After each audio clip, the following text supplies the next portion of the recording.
Hello, everybody.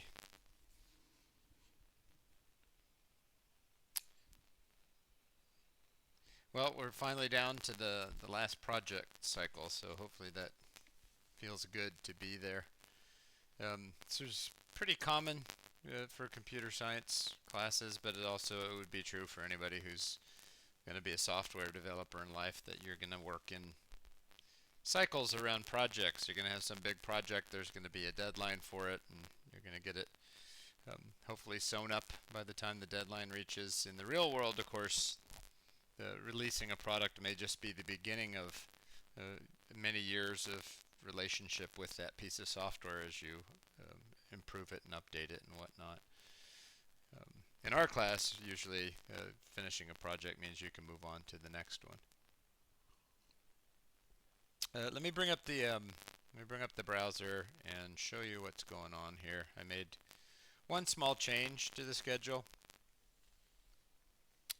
Uh, so probably you already knew this, but if you didn't know this, we don't have finals like usually in a normal semester in the last week. We'd have finals week where we would meet once for 2 hours, and then a lot of classes would have a final. I do a C++ boot camp kind of thing. So we're just going to have two regular meetings that week on Tuesday and Thursday, and we will do as much sort of C++ boot camp as we can on that final week. So that's why you're seeing May 26th down here does not show the special final meeting at whatever the time that was. We're just going to have normal meetings on Tuesday and Thursday. It's fairly low stake, so I will ask you mostly for your own experience to do a little bit of C++ programming alongside me. Uh, Thea's baby doll asked last week about can we get started? So I put together a little something, and it may or may not be useful to you yet. You're always welcome to ask at the end of lecture or during the Wednesday morning meetings. But if I click on this final lab, um, so I have sort of set up the final lab, and what I've done is I've just linked you. So there's little bits of setup help so that you can get C++ working on your computer. It's different from Windows, from a Mac, um, or you can work entirely online in Replit. If anyone's had April Brown for a teacher, she uses Replit. So that third option is if you don't want to install any software, you can go get an account that's free on Replit, and you could do C++ programming in there. But then what I've done is I've linked to a prior semester. So back in the fall of 2017, I did this class in C++, and they have programming challenges. So there's a bunch of linked readings for those of you who are sort of self-directed learners. And then there are the book challenges are just questions and answers. So that part you don't have to do, but you can. It's the programming challenges. So what we will do during the boot camp is we'll pull up some of these programming challenges and work through a few of them together in C++. So anyway, if you want to get ahead, you can start sort of seeing how much hay you can make with these programming challenges. Uh, and I am more than happy to help you along with that. The first programming challenge in the C++ semester, by the way, is a lot of what we're learning over the next couple of weeks ties into that, actually. I sort of did a upside down thing in the fall of 2017. So that's the setup for the final lab. So I'm just going to backspace. That's the final lab we were looking at. That's what we'll do during the last two meetings. But if you would like to sort of have a look ahead, all that content is ready to go, and I'm happy to offer assistance.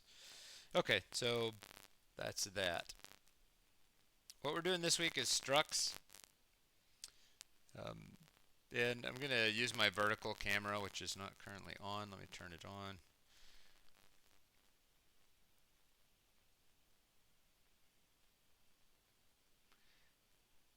And I'm going to draw a few pictures here at the beginning just to sort of try to help you with a conceptual view of what structs are. So actually, I'm going to start with that. Where'd you go, camera? There it is. Okay. happy. Oh, I know. Still not happy with my angle here. What is wrong with my camera? Ah, okay. Um, so I want to just, what we're doing is structs.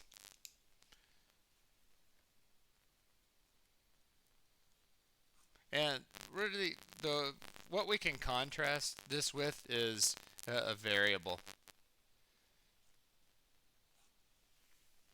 So structs is just a different way of managing variables inside of a program. That's all it is. Um, so we're used to a variable being one thing. So for example, x equals 99. We're used to the x just representing the value 99, and that's all. But with the struct,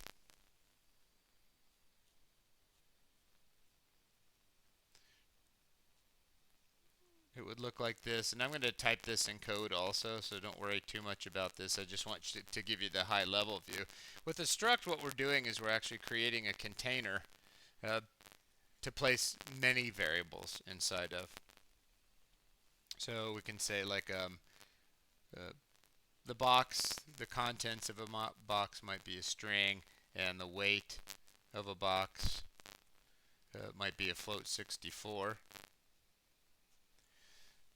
So what structs help us do is manage multiple variables when those variables are related to each other. So I think it probably makes sense to everybody when I say that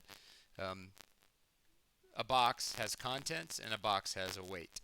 Now it has a contents and a weight because that's what the programmer, said that a box will have, and I can add additional fields, we call them, additional variables to my box, or I can take variables out.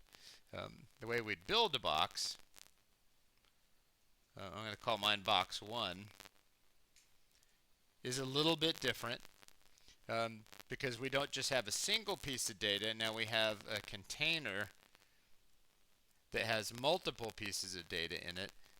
Ours is contents followed by a weight, so let's just say stuff, and I'll say the weight is 1 point, like a pound and a half, let's say. So the main point here is what we're moving on to is another layer of organization where we can take, instead of just a single variable, we can take multiple variables and place them inside of a single container. But what that means is now we can take this container type that we've defined and we can make copies of it. So box 1 is a box whose contents is stuff and weight is 1.5, but I can make more boxes.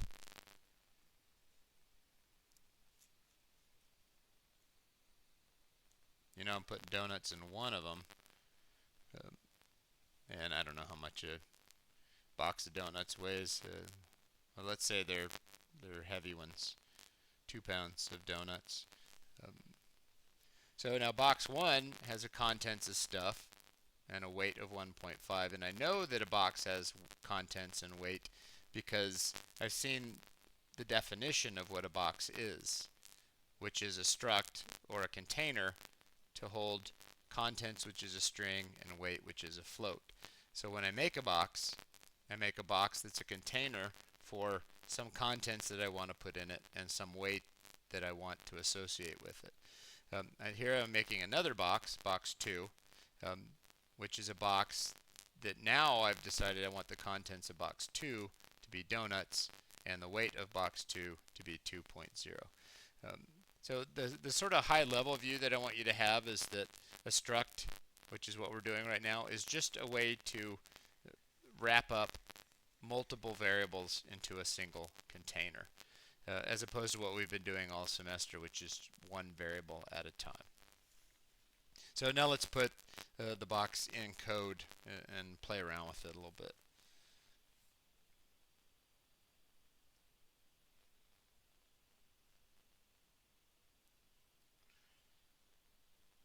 Let's see, package main. Let me save this. I've just been saving mine in a lecture notes file with the day, so may5.go This will be where my experiments for the day are going to get stored. I know I'm going to end up using, I'm not going to worry about that just yet. So let's put the box in here. And I'm going to put some notes as I do this. So um,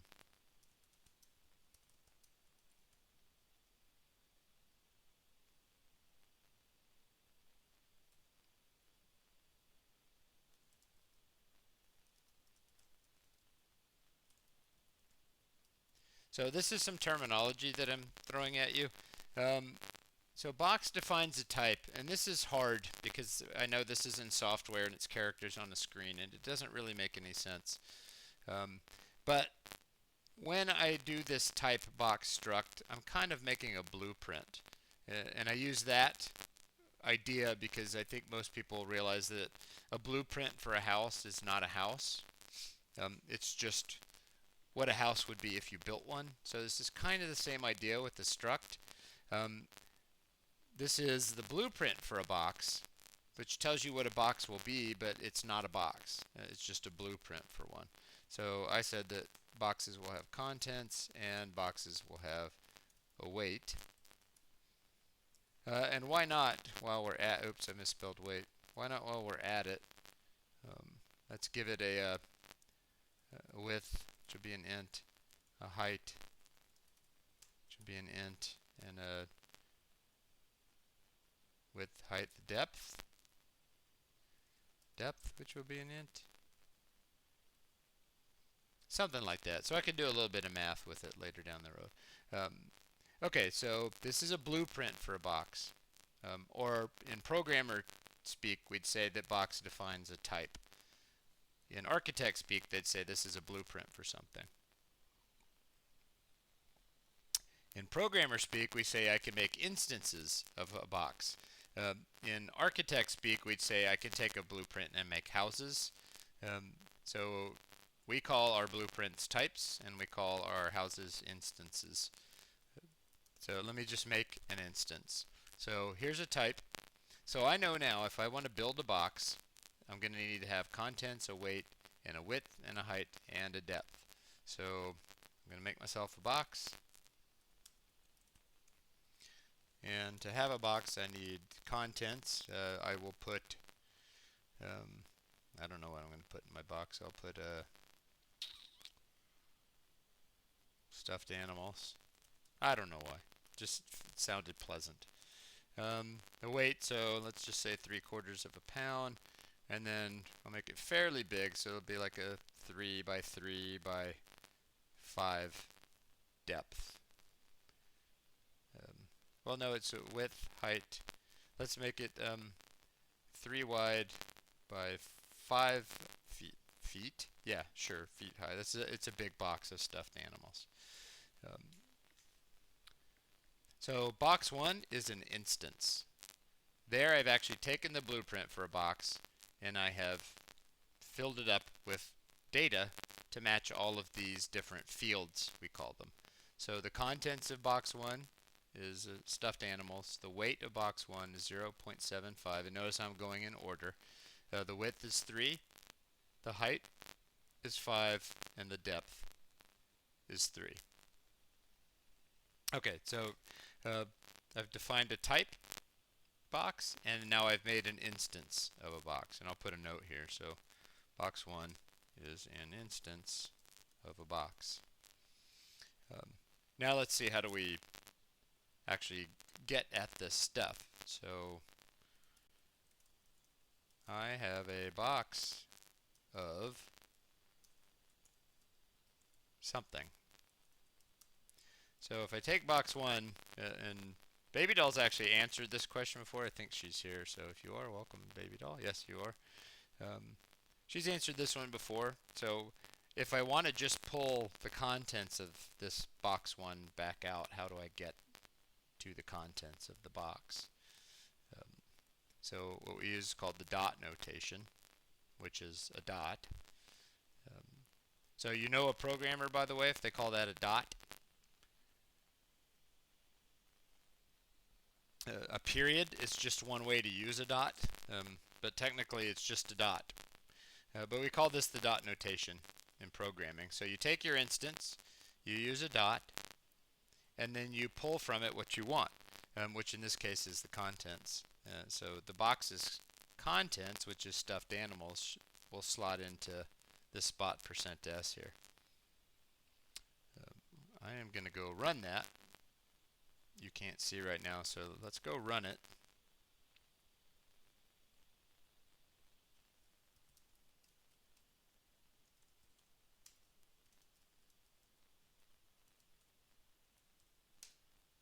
So I have a box of stuffed animals pulling box 1's contents. Let's make another box. So box 2 is going to be an instance.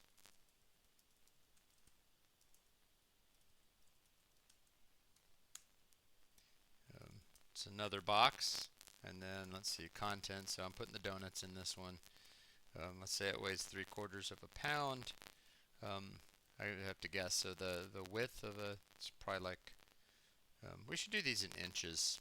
Yeah, so we'll say like 12 inches wide by 3 inches high by 6 inches deep. I don't know how big a donut box is. Something like that. And then I could do the same thing here, format.printf. I also have a box of contents or strings, and then I'll take box 2, that instance, and I'll use the dot notation. If you have your Atom editor set up, it'll actually tell you what you can pull. So I want to pull the contents again.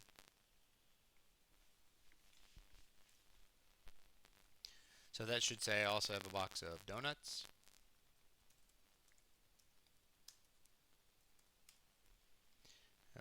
What did I type? Oh, go run. So I also have a box of donuts, which is pulling the contents of box 2. That's sort of the basics, and I'm going to cover one or two other things.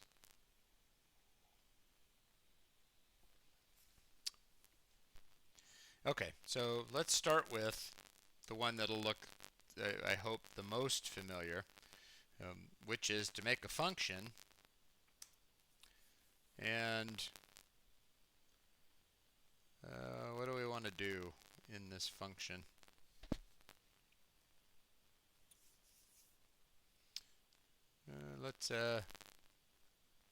Hey man, I made these weights the same. That's alright. Oh, you know what I should have done? That's okay. I'll do it later. I'm going to make a function and then send a box to the function as a parameter. So let's just, let's say calculate volume of a box. I did that backwards. This is go. Okay, so one thing to note here, not any particular box, just a box. So you have to get used to that when you're creating parameters for a function, but you can take your type box and you can pass it to a function, and then you can use the dot notation in the function to access things about the box. So I'm going to refer to the box as B, and the reason I'm doing that is because I want this to work for any box, not specifically box 1 or box 2 or any other box, but literally any box that I'll just refer to as B in the confines of the function. So let's first get the volume, which is the, let's see, I'll use the B in the dot notation. So I take an instance B, use the dot notation to get the width times B dot height times B dot depth. That should give me the volume. And then I will say format.printf, the volume of the box is, I did this as integers just to get a mix of things in there, and then I will say volume. That's the computed volume, right? So I use the fields of the box instance B to compute the volume of the box. So down here in main, I'm going to calculate the volume of box 1, and then I will calculate the volume of box 2. So I'll pass each box instance to my function, which will take that box and compute its volume. Did that wrong again. This one. So the volume of the first box is 45 and the volume of the second is 216. I know I don't have any units of measure there. 45 inches, cubic inches, or whatever. Okay, which would be tiny little stuffed animals. So I wanted to show you that you can create a type and you can actually pass your newly created type into a function. There's a cooler way to do this. So this is a slightly different kind of function. I'm going to throw a lot at you at once, and then we'll sort of tease out more details over the next few weeks. So that is sort of the style that you might be familiar with, where you can take a variable, and a struct is really just a thing that has multiple variables in it that you access with dot notation. So hopefully you're kind of used to that notation, but let's do a different notation.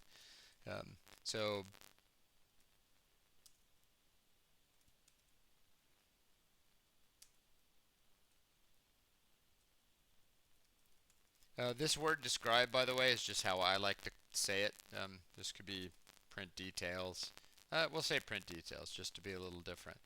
Okay, so this one's different because it looks like the parameter comes first. But notice there's still a parameter list, it just happens to be empty. So this we actually call a method. That's just terminology.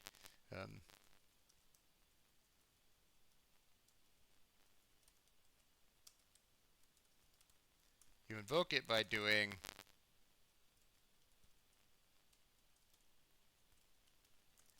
so you take a box instance and you use the dot notation, but then you pull a function with it. So with a method, you can use the dot notation to pull a function, similar to the way that you pull a field from inside the box. You can actually pull or invoke a function on a box. So if you put bbox here, it assumes that you're going to call it by saying b or some box dot print details. And in this case, let's just say printf box of %s. That'll be the contents, weighs 0.2f, and I don't know, let's say that's pounds. Okay, so I got two slots to fill in here, the contents. So I'm going to take this b, which is not a parameter now. Do you notice how it comes in front of the function name? Which feels funny at first, but it actually is a nice way to program. I need to get the contents for that first %s, and then you need to get the weight for the second one.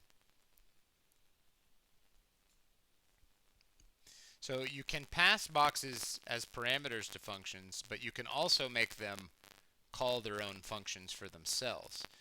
Technically, we call this, where the box calls the function, a method. So box instance dot print details. I'll show what that looks like.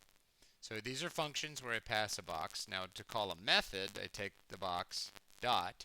So that's the b box and then print details.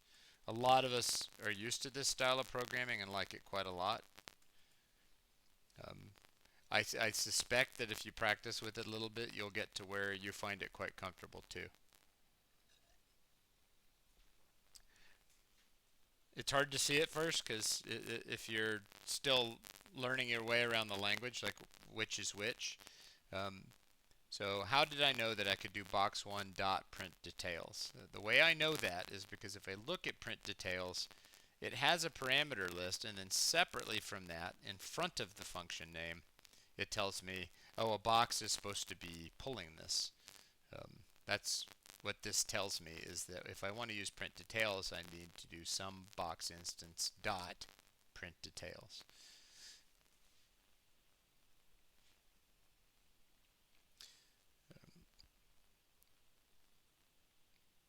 Let's run it to make sure it runs. So there's the box of stuffed animals, and then the box of donuts. They had the same weight just because I forgot I gave them the same weight. That's kind of the basics. Like most things in programming, practice is sort of how you get it down. Um, the difference between this one.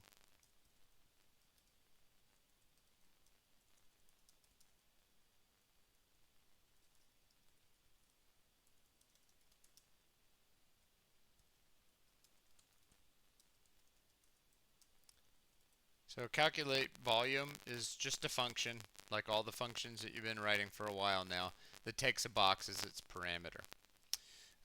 Print details, and you can sort of notice the difference. There's something in front of the function name between func and the function name. We call that a method. And the difference between a function that you're used to and a method that you're not is that when you use a function that you're used to, you just pass it arguments. When you use a method, you need an instance, dot, and then the name of the method. They're very close to functions. In most ways, they are just like functions, but the way you invoke them is different.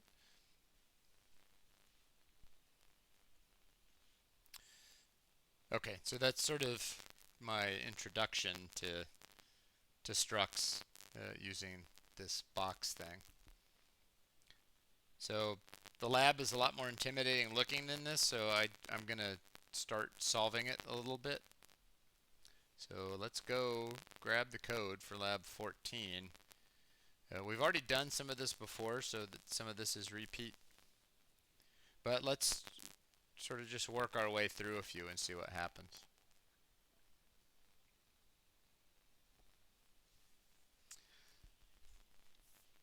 Okay, so this lab wants me to finish this struct. So type planet, which is a struct, so this is a blueprint for later making instances of planets. The fields are name, which is a string, gravity, which is a float 64, mean temperature, which is also a float 64, and number of moons, which is an integer. So that completes the setup of the planet struct. Did I get all the fields? Name, gravity, mean temperature, number of moons, name, gravity. Yeah. So that's all that was looking for me to do. I also have a method here, and I might as well, I'm going to go ahead and do this method while I'm sitting here. And I know it's a method because between func and the function name, there is a planet. So what this tells me is that someone at some point is going to have a planet, and they're going to say, like Mars dot describe, and something's going to happen, or Earth dot describe, or Mercury dot describe. So what does it mean to describe this planet P? And just like writing any other function, I don't know which planet it is, so I just have to work with the data that I know is available. So for planets, I know this planet P, whatever it happens to be, because it's a planet, has a name, a gravity, a mean temperature, and a number of moons. So I can use the dot to get at those fields. So format.printf, this is the way I like to work. I'll take the template here.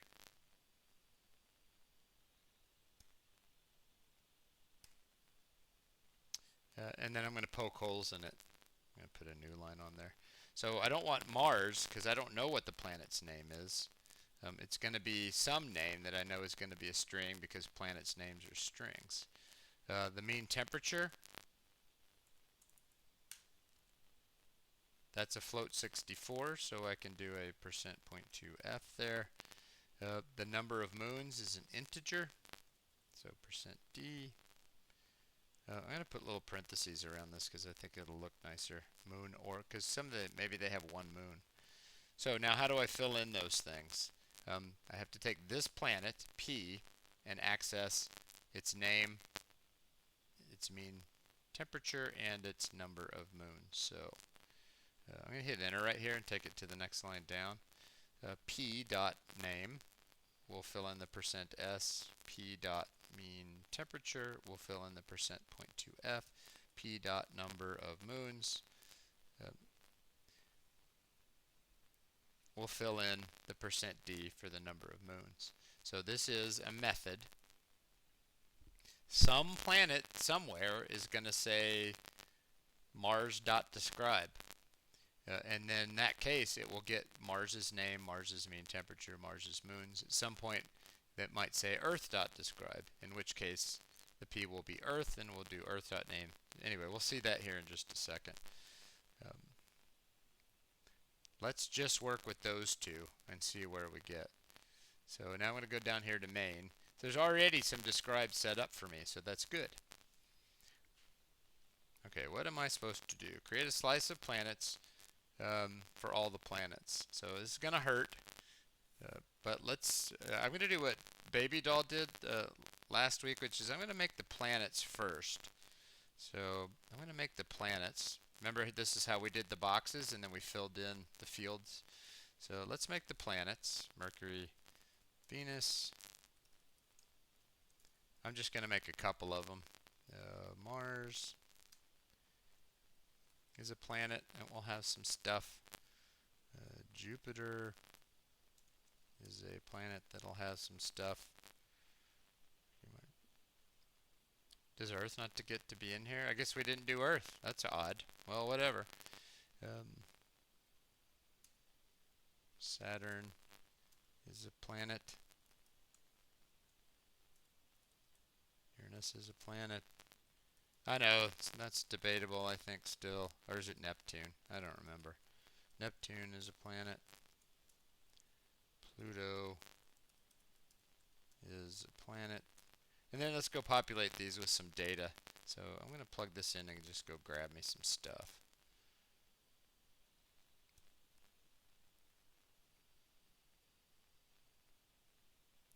What I'm doing right now, by the way, is I am going to the browser.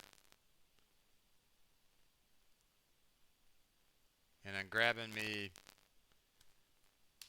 some data off that URL.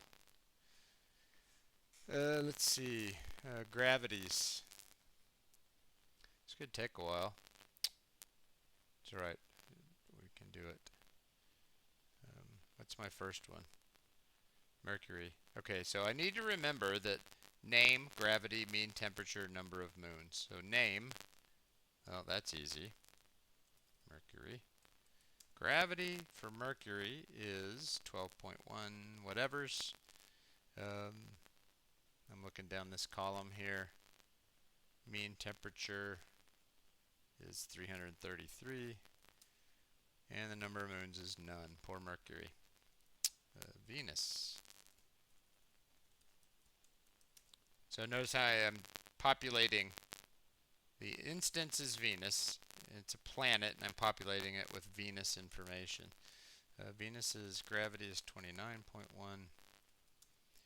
Its mean temperature, it's the second column, is 867, which is dang hot. And then the number of moons is 0. Also sad for it.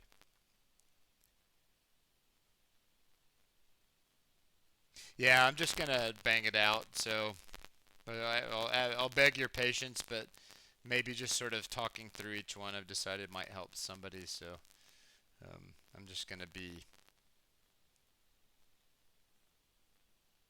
kind of banging them out on my way down.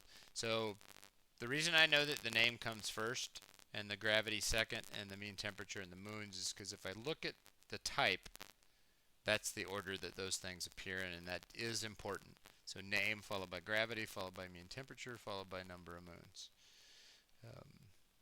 So name Mars. And then let me go grab. So Mars is I'm skipping Earth, Moon, Mars. Gravity is 12.1. That's interesting. Mean temperature of Mars is negative 85, and it has 2 moons. Okay. Negative 85, and it has 2 moons. We're almost there, though. Jupiter. So 75.9 gravity. And then it's this column, so I'm going to keep my mouse pointer on it. Mean temperature is negative 166. And it has 79 moons. Goodness. Saturn.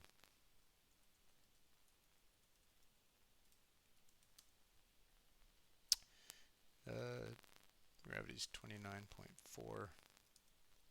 Saturn's this column, so keep my mouse on it. Mean temperature is negative 220. And it has 82 moons. I don't believe it, but okay. The internet says it is. Uranus, 228.5.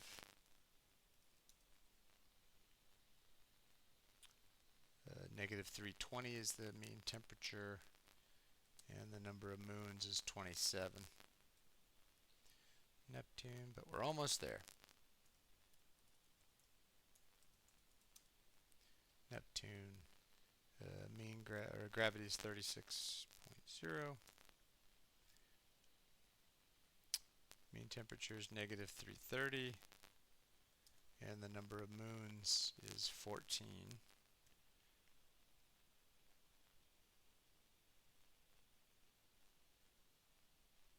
Yeah. Oh.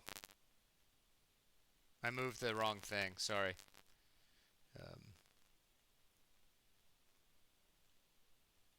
I meant to move the browser over here and keep the text editor over here. Sorry. So I've been filling in all the fields, but you saw where they came from.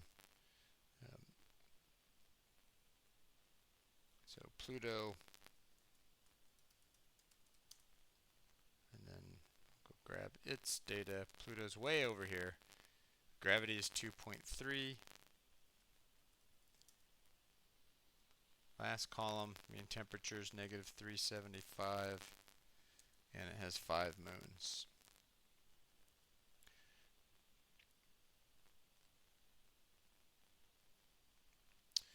Okay.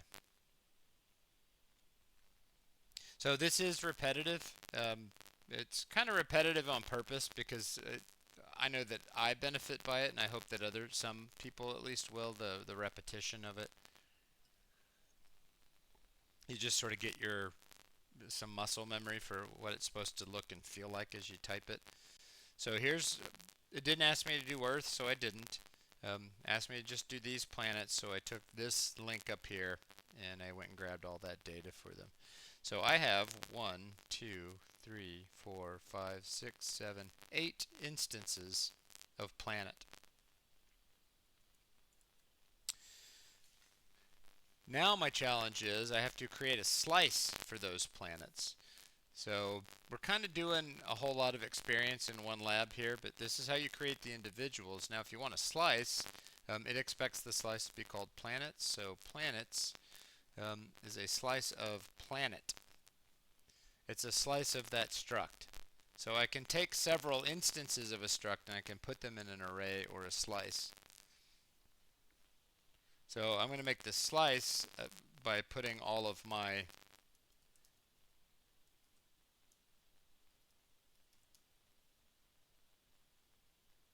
that's enough. Then I'll go down to the next line. I'll say Saturn, Uranus, Neptune, Pluto. Because of the way I have the setup with the curly brace, we need this comma right here. This comma has to be there. So now I've taken my planets and I've made a slice out of them, and the reason that I did that is because now I can use loops on my slice and I can access a lot of information very efficiently.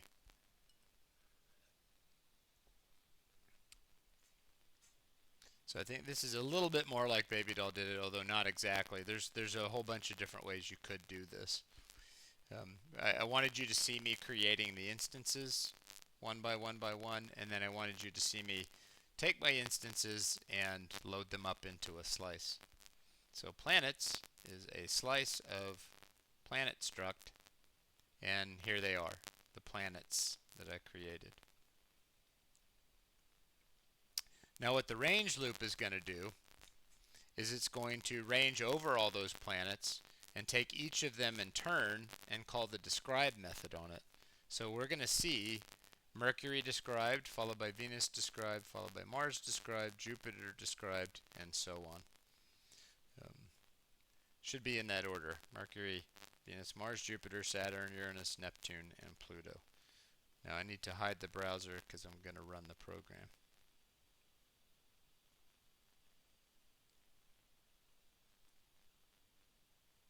Different place. I'm in the lab now.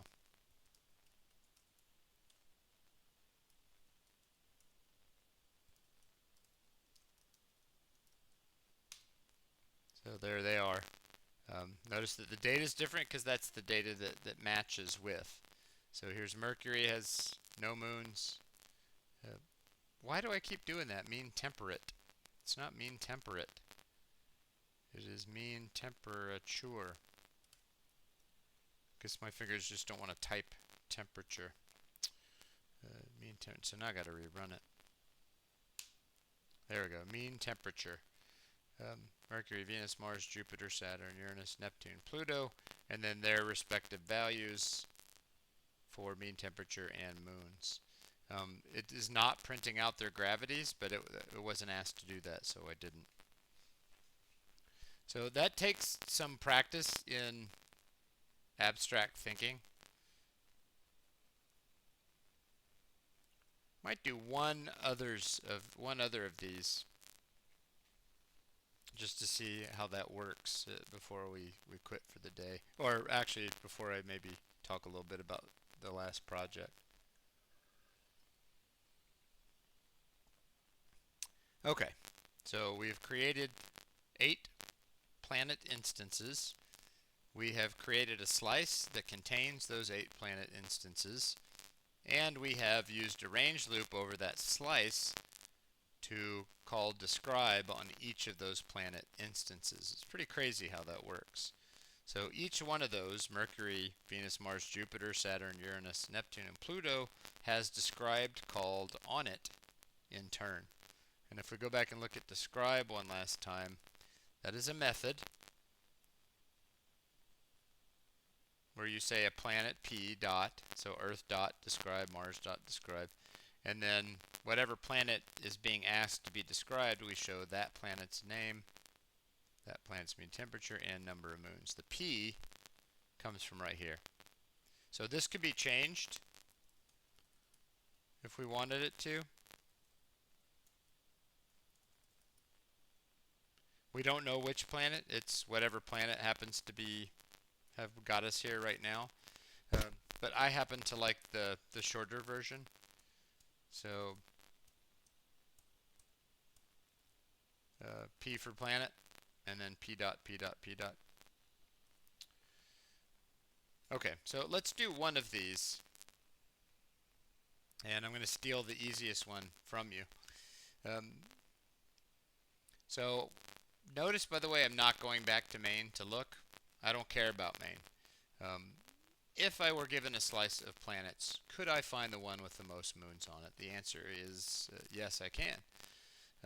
So it will compute and display the planet with the largest number of moons. So check out how I do this.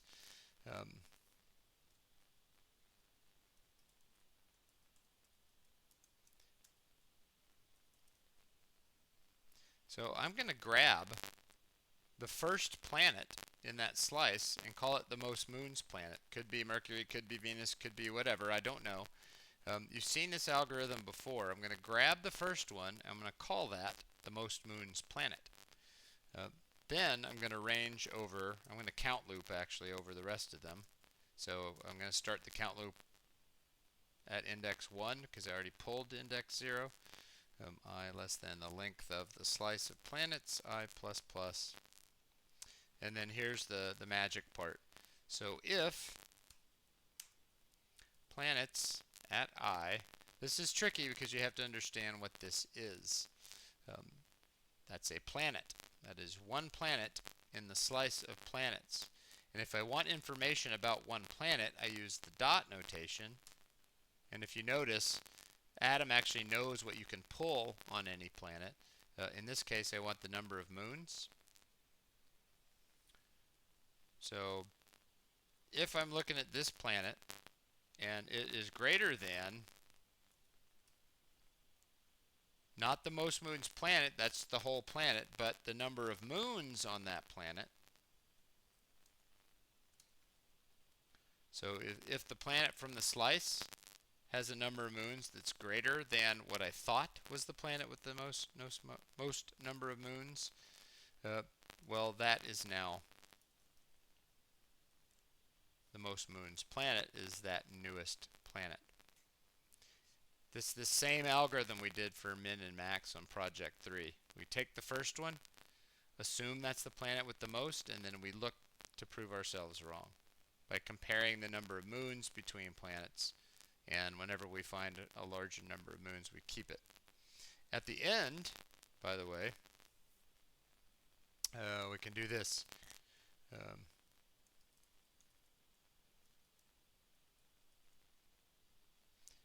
going to put a label out there, and then I'm going to describe it. I'm going to let its own function. So I'm going to put a label that says the most moons, and then I'm going to let it dump its own information with its describe method.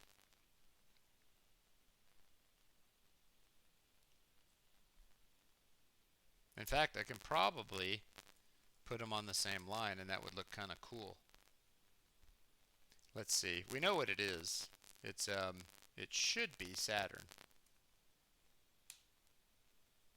Oops. Hopefully you know why that happens, because if now I scroll down to main,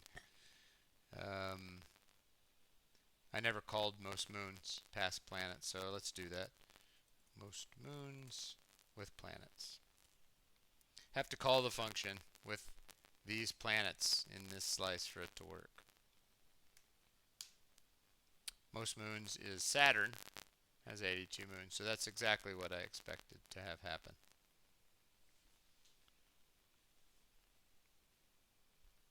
So this lab kind of is a little accelerated because it's asking you to do fancy algorithms with a struct.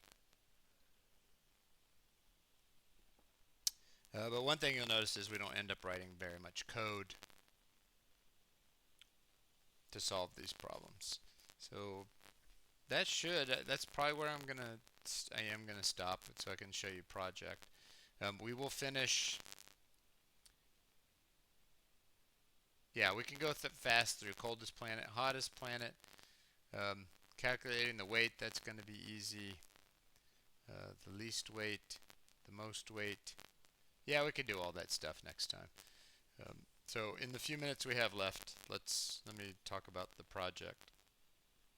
But before I leave the screen, I'm going to wait for a minute or so for questions.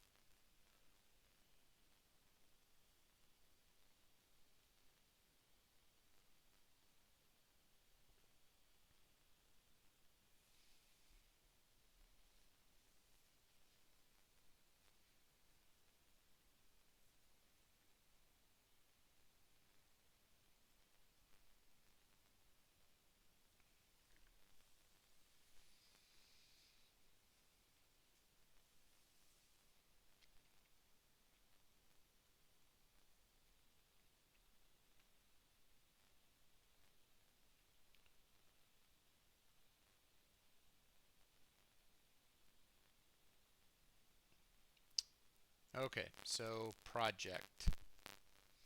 Your first goal is to just decide which one of these sounds more appealing to you. So if there's two options for the fourth project. The first one is we usually call this a vending machine simulator, but it's kind of like a little convenience store simulator where you have products and then you have your customer buy products. The reason we call it a vending machine simulator is because you have a fixed amount of your products and they can get sold out. And that's just to make the problem more interesting to work with. So note here that you need to use at least one array, one slice, or one map, and you have to use at least one struct with methods. And we talked about what a method is. Describe as an example.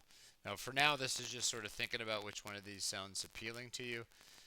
The nice thing about the vending machine is that um, you don't have to expend a lot of brain power on being creative with it. Just pick any vending machine and sort of simulate that. You know, one that sells Coke and chips and cookies and water, and you give them a price. And I can show you examples of running programs when you're thinking about that. So that's one of the options. Or the second option is that you make a little text adventure game. So you've done a game before. A text adventure game has a little bit more. It doesn't have to be a work of art, but it's going to have a little bit of narrative. If you've ever dropped in on me doing office hours, I'm often working on one of my text adventure games during the semester. But this will be like where your program will print something like um, player, where would you like to go? And then we'll give them a menu of options like go down into the dungeon, or go into the kitchen, or go upstairs, or going to the dining room. And then they go in there and they get some narrative, like you're in the dungeon and it's dark, and maybe they can pick up items, or find gold, or some people like to do the monster fighting thing. There's a lot of things you can do. So this one is more fun if you're ready to stretch your wings a little bit and have some time to be creative. It doesn't have to be huge. It doesn't have to be something that anyone would want to pay for. It's just a way for you to exercise your programming skills and express yourself a little bit. And I can show you examples of some of those uh, once you get to thinking about it as well. But what I would recommend is your first step, and we only have like, you know, 3 weeks roughly to work on this, although 3 long weeks. So 1, 2, 3. Yeah, basically 3 weeks. So keep the scale of it in mind. Um, Look at what those options are and think about which one of those. So option one is possibly a little bit more technically challenging, but doesn't require that you come up with any sort of creative ideas. That the pressure is released. Option two, you can probably make it slightly less technically challenging, but you also get to express yourself and be creative a little bit if you want to. Both of them can have lots of technical challenges if you want them to. But the game option gives you some space to write some narrative and maybe have fun with it that way. It's totally up to you, but what I'd encourage you to do is look at those and think a little bit about which one you might want to do. Um, and then you can direct questions my way to get me to help you get started. I will probably, during your class, if we have time, uh, show you kind of rough examples of both, unless I get the sense that no one cares about one or the other, one or the other of the two options. Yeah. Okay. So that is my whole thing for today. We're going to finish the lab next time, and so now I'm happy to answer questions. And just before I sort of go a little bit quiet, just um, oh, that's a good idea. So if anyone, Baby Doll submitted hers, so if anyone wants to see an example of an adventure game, we can run hers and you can see me play through that.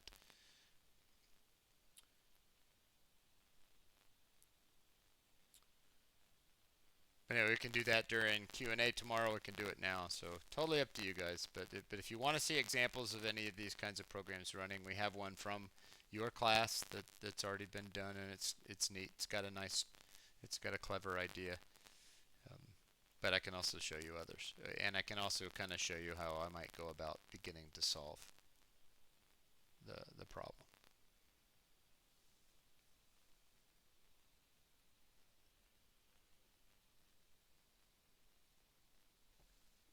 Uh,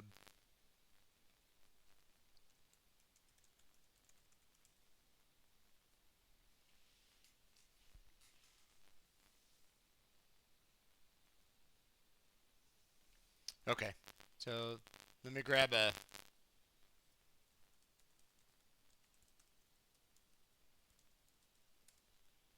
Let me go grab one real quick.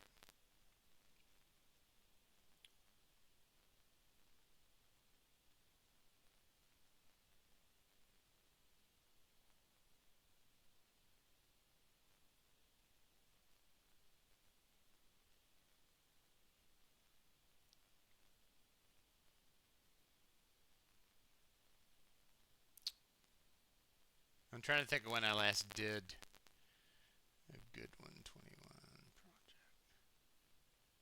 Not there.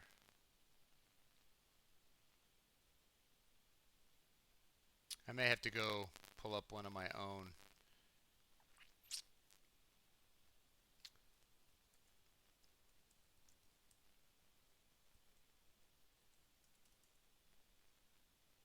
Nope, not there.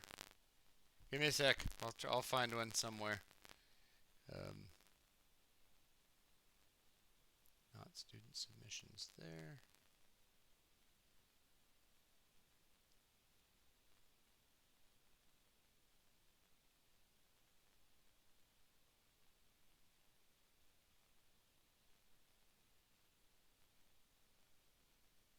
Okay, I think I have one here that we can use.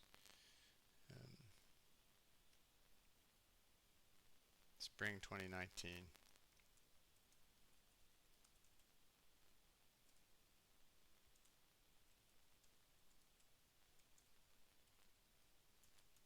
Let's see if this one works.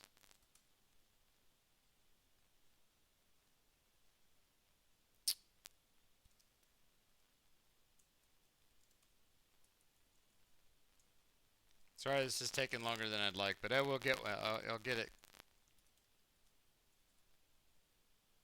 Spring 19.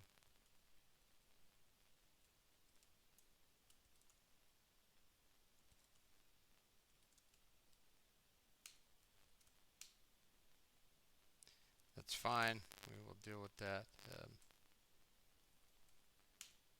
Okay, so I finally found one.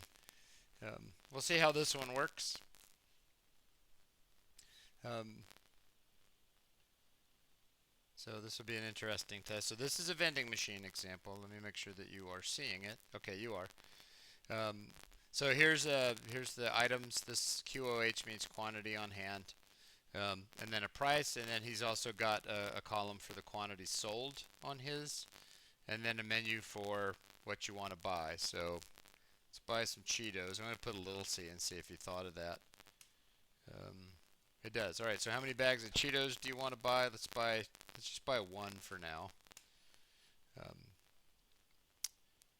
his quantity sold, by the way, doesn't seem to work, but his quantity on hand does work. So I'm going to buy a whole bunch of Cheetos. I'm going to buy all the rest of them. So now there's none left. So if I try to buy Cheetos, it better not let me buy any. This one's broken. Um, so it should not have let me buy that because it was sold out. So, but anyway, that's one that's not quite working right. Let's see if someone else did one that works better.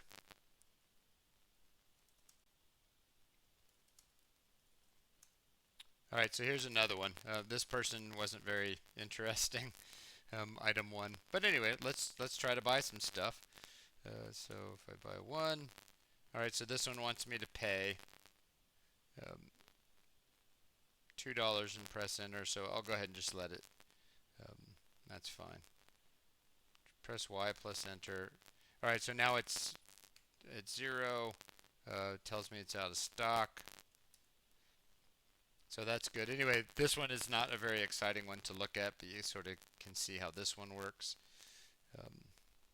I have better ones. I have to go hunt a cooler one down. I have my own that I've created over time. I just don't know where I put them right now.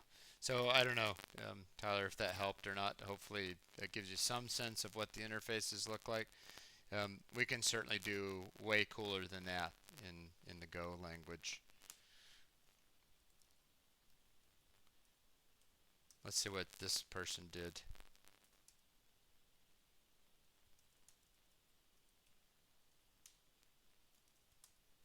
Oh, that's kind of cool. So this one has my name in it.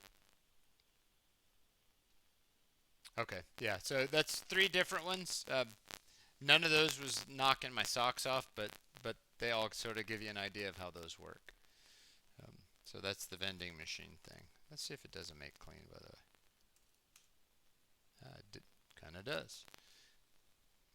Okay, anybody else before we shut down for today? And also, I don't know if Tyler's still here, but if you are still here, yeah, if you are still here and you want to do a vending machine, I can help you sort of get launched on that if you want. Either on the Wednesday morning meeting or at the end of getting through the lab on Thursday, we can do that.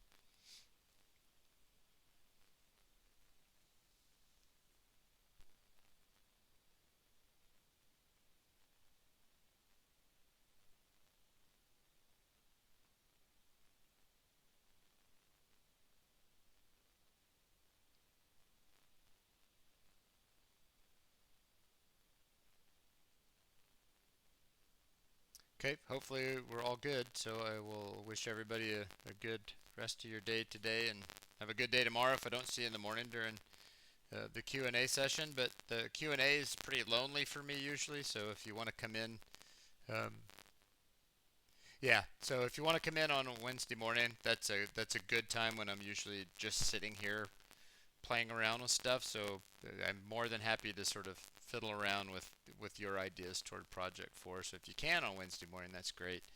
Um, if you need some time to think about it, then I can answer questions on Thursday as well. So that's it for me for today, and I'll see everybody, whoever comes in the morning.